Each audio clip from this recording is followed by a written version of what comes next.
പ്രോബ്ലത്തിലോട്ട് പോവാം. ഈ പ്രോബ്ലം വന്നിട്ട് ഒരു ചെറിയൊരു പ്രോബ്ലമാണ്. പ്രോബ്ലം ഇങ്ങനെയാണ്: from the following data prepare process accounts indicating the cost of each process and the total cost. Cost of each process and the total cost ഇതാണ് ഇവർ തന്നിട്ടുള്ളത്. The total unit that pass through each process were 240 for the period. 240 for the period. Next table, അതിനകത്ത് 4 column. First particular column, second one process 1, next column process 2 and last column process 3. Particular കോളത്തിൽ first നമുക്ക് വരുന്നത് നമ്മൾ പറഞ്ഞ എക്സ്പെൻസസിനെ കുറിച്ചാണ് അതിനകത്ത് എഴുതുന്നത്. First മെറ്റീരിയലിൽ പ്രോസസ് 1 എമൗണ്ട് കോളത്തിലാണ് ഈ പ്രോസസ് 1, 2, 3 എമൗണ്ടിലാണ് തന്നിട്ടുള്ളത്. അപ്പോൾ process 1 1,50,000, process 2 50,000, process 3 20,000. In labour process 1 80,000, next column 2 lakh and third column 60,000. And other expenses അതിൽ process 1 26,000, process 2 72 and last process 3 25,000.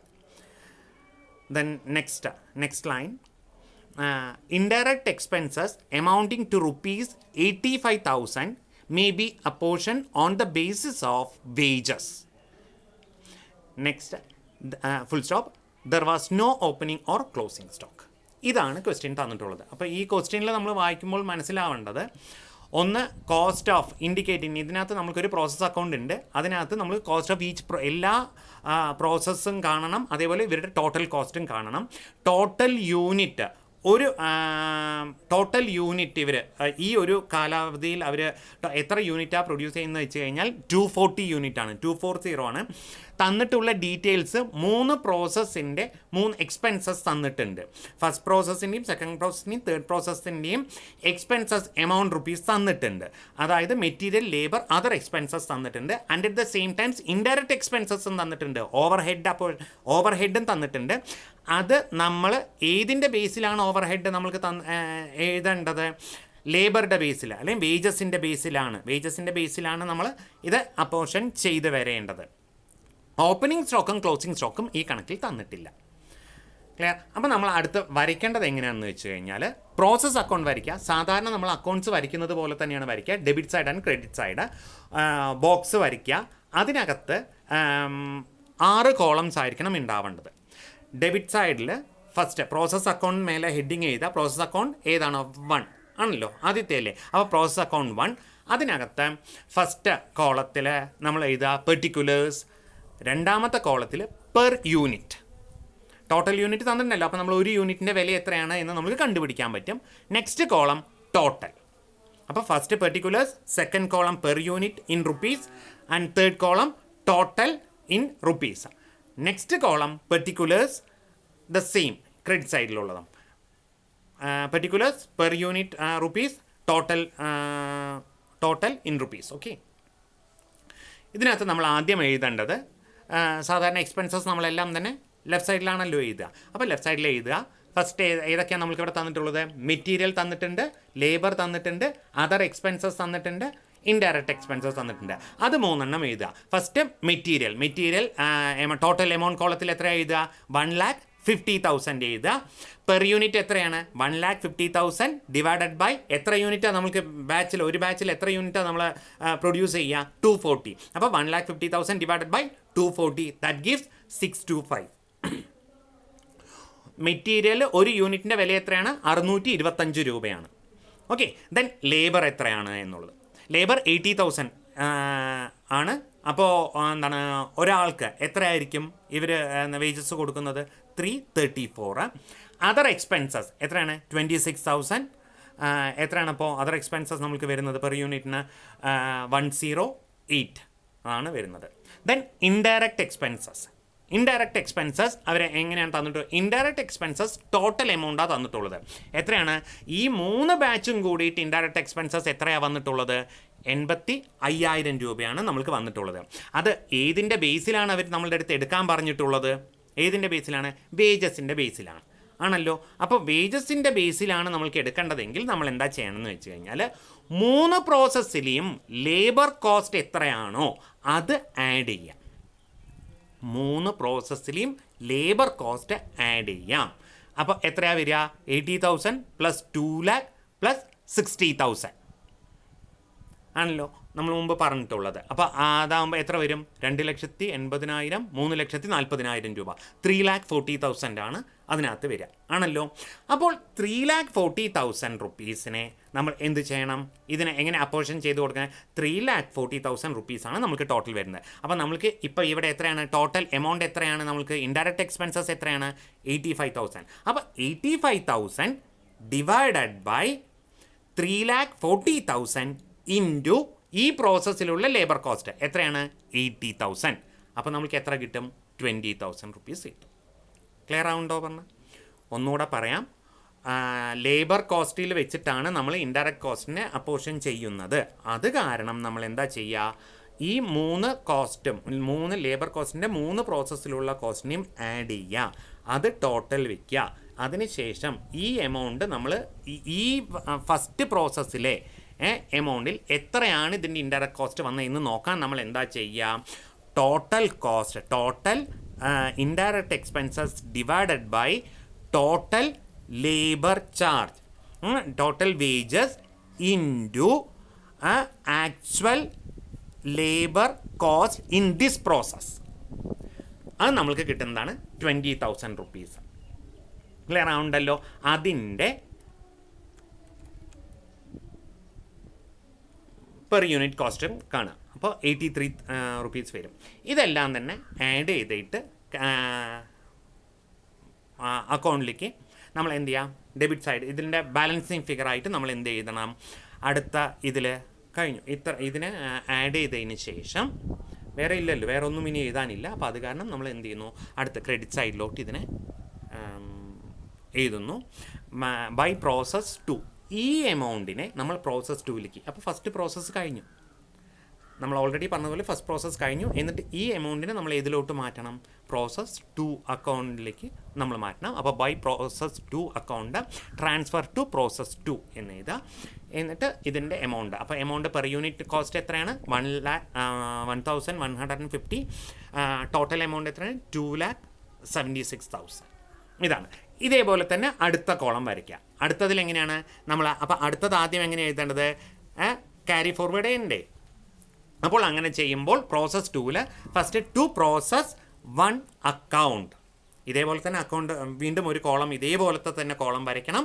അതിനുശേഷം നമ്മൾ അതിനകത്ത് എഴുതേണ്ടത് ആദ്യത്തെ ലൈൻ നമ്മൾ എഴുതേണ്ടത് ഡെബിറ്റ് സൈഡിൽ എഴുതേണ്ടത് ടു പ്രോസസ് 1 അക്കൗണ്ട്. പ്രോസസ് 1ൽ നിന്ന് നമ്മൾക്ക് എത്രയായിരുന്നു വന്നത്? അതുകൂടി ഇതിനെ അക്യുമുലേറ്റ് ചെയ്തിട്ട് വേണമല്ലോ നമ്മൾ അടുത്ത കോസ്റ്റ് നമ്മൾ കാൽക്കുലേറ്റ് ചെയ്യേണ്ടത്. അപ്പോൾ നമ്മൾ എന്താ ചെയ്യുന്നത്? പ്രോസസ് 1 അക്കൗണ്ടിൽ എങ്ങനെയാണ്? പെർ യൂണിറ്റ് എത്ര വന്നു? 1,150. അതേപോലെ അതിൻ്റെ ടോട്ടൽ എമൗണ്ട് എത്ര വന്നത്? 2,76,000 ആണല്ലോ. പിന്നെ ബാക്കിയുള്ള എമൗണ്ട് എല്ലാം തന്നെ സാധാരണ പോലെ തന്നെ നമ്മൾ എഴുതുക. ഏതൊക്കെയാണ്? മെറ്റീരിയൽ നമുക്ക് എത്ര വന്നു? 50,000. Labour 2 lakh. Other expenses 72,000. And indirect expenses again നമ്മൾ എത്രയാണ് നമ്മൾക്കുള്ളത് വരുന്നത്? ഇവിടുത്തെ 50,000 divide by 3,40,000 into 85,000 divide by 3,40,000 into 50,000. Amount എത്ര? 50,000 കിട്ടും. അതിൻ്റെ പെർ യൂണിറ്റ് കോസ്റ്റും എഴുതുക. ഇതിൻ്റെ ടോട്ടൽ നമ്മൾ എന്ത് ചെയ്യുന്നു? പ്രോസസ് 3 അക്കൗണ്ടിലേക്ക് മാറ്റുന്നു. Okay, transfer to process 3. അപ്പോൾ 2,700 ആണ് നമുക്ക് ഇതിൻ്റെ ടോട്ടൽ പെർ യൂണിറ്റ് കോസ്റ്റ് കിട്ടുക. ടോട്ടൽ എമൗണ്ട് എത്ര വരിക? 6,48,000 റുപ്പീസാണ് വരിക. Then process 3. പ്രോസസ് 3യോട് കൂടിയിട്ട് ഈ പ്രോസസ്സ് കഴിയാണ്. അപ്പോൾ നമ്മൾ എന്ത് ചെയ്യുന്നു? പ്രോസസ് 2ൽ നിന്നും നമ്മൾക്ക് ക്യാരി ഫോർവേഡ് ചെയ്തിട്ടുള്ള എമൗണ്ട് അത് എത്രയാണ് വരുന്നത്? പ്രോസസ് 3ൽ വരുന്നത് ടു പ്രോസസ് 2 അക്കൗണ്ട് അതിൽ എത്രയാണ് 2700 പെർ യൂണിറ്റിൻ്റെ ടോട്ടൽ കോസ്റ്റ് എത്ര വരും 6,48,000 ആണ് വരിക. അതിൽ material, labour, other expenses, indirect expenses again ഇതേപോലെ തന്നെയാണ് നമ്മൾ ചെയ്യുക.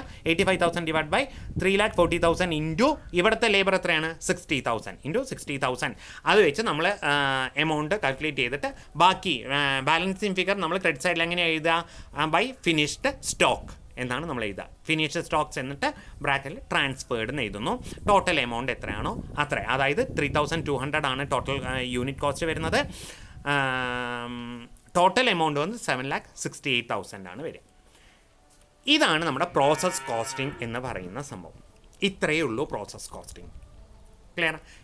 നെക്സ്റ്റ് സെഷൻ നമ്മൾ നോക്കേണ്ടതാണ് treatment of normal and abnormal loss and abnormal gain.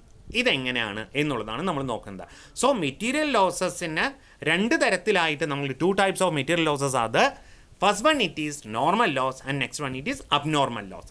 Normal loss നമ്മൾ ഓൾറെഡി പറഞ്ഞത് തന്നെയാണ്. നോർമൽ വേസ്റ്റേജ് നമുക്ക് വർക്ക് ചെയ്യുന്ന സമയത്ത് നോർമൽ ആയിട്ടുള്ള വേസ്റ്റേജ് നമുക്ക് എന്തായാലും തന്നെ വരും.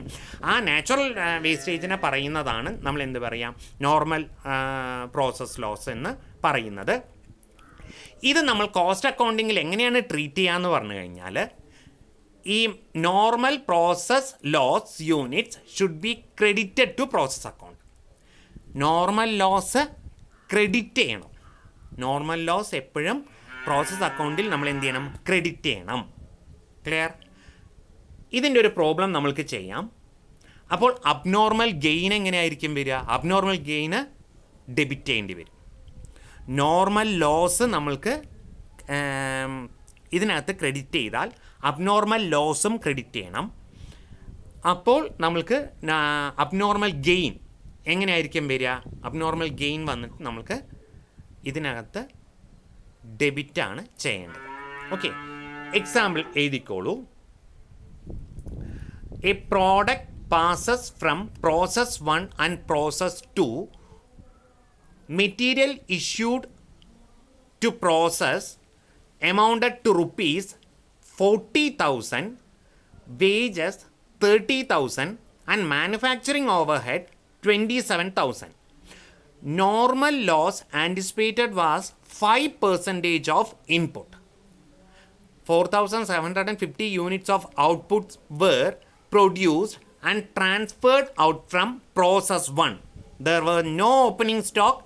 Input raw materials issued to process 1 were 5,000 unit. Scrap has no realizable value. ഈ അവശിഷ്ടങ്ങൾ അത് വിൽറ്റാൽ നമുക്കൊരു വാല്യൂ കിട്ടും, അതിനെ പറയുന്നതാണ് റിയലൈസബിൾ വാല്യൂ. ഇത് പക്ഷേ ഇവിടെ അത് കിട്ടുന്നില്ല എന്നാണ് പറയുന്നത്. You are required to show process 1 account value of normal loss and unit transferred to process 2. അത് മാത്രം നമ്മൾ ഇതിനകത്ത് കാണിച്ചാൽ മതി.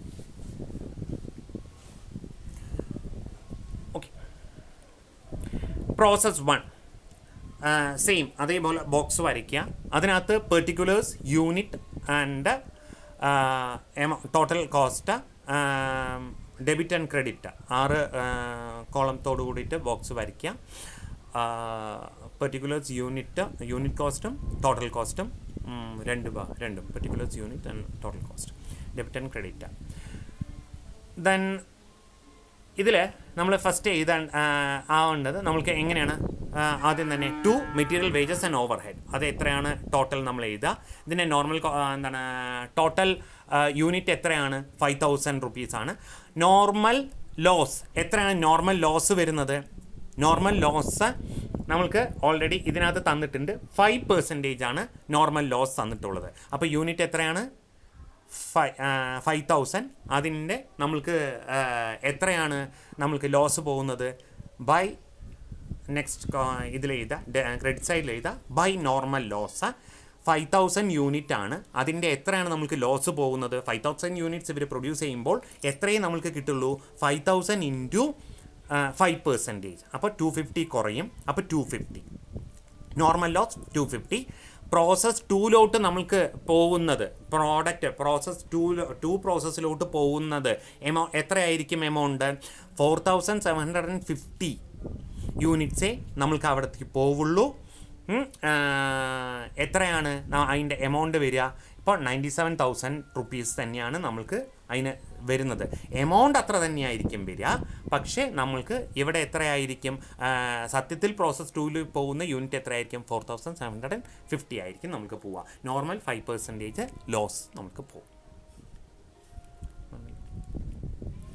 ഇതാണ്. ദെൻ നെക്സ്റ്റ് സ്ക്രാപ്പ് വാല്യൂ ഇല്ലാത്ത കാരണം നമ്മൾക്ക് റിയലൈസബിൾ വാല്യൂ ഇല്ലാത്ത കാരണം സ്ക്രാപ്പിന് ചാർജ് നമ്മളൊന്നും ഇപ്പോൾ ചെയ്യേണ്ട. പക്ഷേ ഇതിൻ്റെ ഫോർമുല ഇങ്ങനെയാണ് വരിക: total cost minus realisable value of normal loss divided by total input minus normal loss units into unit transferred. Clear? ഒന്നുകൂടെ പറയാം. നമ്മൾക്ക് ടോട്ടൽ ഇതിൻ്റെ വാല്യൂ നമ്മൾക്ക് പറയുന്നുണ്ടല്ലോ. ഇപ്പം നമ്മൾ എന്താണ് പ്രോസസ് 2ലോട്ട് നമ്മൾ കൊണ്ടുപോകണം, എമൗണ്ട് നമ്മൾ ട്രാൻസ്ഫർ ചെയ്യുന്നുണ്ടല്ലോ. അതിൻ്റെ നമ്മൾക്ക് അതിൻ്റെ ടോട്ടൽ കോസ്റ്റ് കിട്ടാൻ നമ്മൾക്കുള്ള ഫോർമുല ഇങ്ങനെയാണ് നമ്മൾക്ക് വരുന്നത്. ഒന്ന് വന്നിട്ട് ടോട്ടൽ കോസ്റ്റിൽ നിന്നും realisable value of normal loss, realisable value of scrap, നമ്മൾ ടോട്ടൽ കോസ്റ്റ് മൈനസ് സ്ക്രാപ്പ് നമ്മൾക്ക് എന്തെങ്കിലും ഇപ്പോൾ അതിൽ വാല്യൂ നമുക്ക് വല്ലതും കിട്ടാനുണ്ടോ? ഇല്ല എന്നാണ് ഇതിനകത്ത്. സ്ക്രാപ്പിന് വാല്യൂ ഇല്ല, 0 ആണെന്നാണ് പറഞ്ഞത്. അപ്പോൾ ടോട്ടൽ കോസ്റ്റ് നമുക്ക് എത്രയാണ് ടോട്ടൽ കോസ്റ്റ് വന്നത്? 97,000 ആണ് ടോട്ടൽ കോസ്റ്റ് വന്നിട്ടുള്ളത്. അതിൽ നിന്നും സ്ക്രാപ്പ് എന്തെങ്കിലും നമുക്ക് കിട്ടാനുണ്ടെങ്കിൽ അത് കുറയ്ക്കാം. പക്ഷേ അത് നമുക്കൊന്നും കിട്ടാനില്ല, അതുകൊണ്ട് അവിടെ 0 ഡിവൈഡഡ് ബൈ ഇതിനകത്ത് ടോട്ടൽ ഇൻപുട്ട് നമ്മൾ എത്രയായിരുന്നു ഇൻപുട്ട് ഉണ്ടായിരുന്നത്? 5,000 യൂണിറ്റ്സ് ആയിരുന്നു ഇൻപുട്ട്. അതിനകത്ത് മൈനസ് നോർമൽ ലോസ് യൂണിറ്റ് എത്രയാണ്? നമുക്ക് നോർമൽ ലോസ് 250 യൂണിറ്റ്സ്. അപ്പോൾ 5,000 മൈനസ് 250. അപ്പോൾ 9 ഇൻറ്റു യൂണിറ്റ് ട്രാൻസ്ഫേർഡ്. എത്ര യൂണിറ്റാണ് നമ്മൾ എന്താണ് നെക്സ്റ്റ് ലെവലിലോട്ട് ട്രാൻസ്ഫർ ചെയ്തിട്ടുണ്ടായിരുന്നത്? 4,750. 5,000 നിന്നും 250 പോകുമ്പോൾ 4,750 ആണ് ചെയ്യുന്നത്. അങ്ങനെ കിട്ടുന്ന എമൗണ്ട് ആണ് നമ്മൾ എന്ത് ചെയ്യുന്നത്? ടോട്ടലായിട്ടുള്ള പ്രോസസ്സ് നെക്സ്റ്റ് പ്രോസസ്സിലോട്ട് ട്രാൻസ്ഫർ ചെയ്യുന്ന എമൗണ്ട് അത്രയാണ്. ഈ ഫോർമുല വെച്ചിട്ടാണ് നമ്മൾ ആ എമൗണ്ട് കാണുന്നത്. നെക്സ്റ്റ് ചെയ്യേണ്ടത് അതേപോലത്തെ ഒരുപാട് പ്രോബ്ലംസ് ഉണ്ട്. Then next abnormal process loss എന്ന് പറയുന്നത്.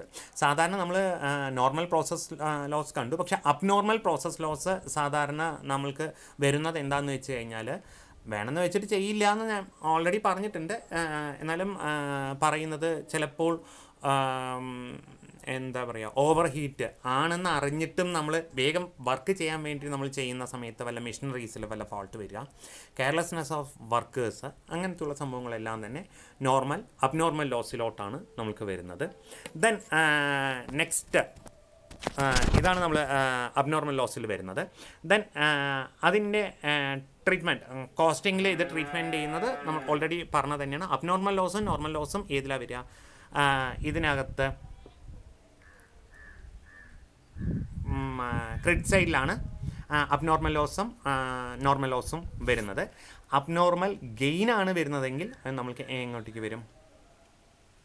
നമ്മൾക്ക് ഇതിന്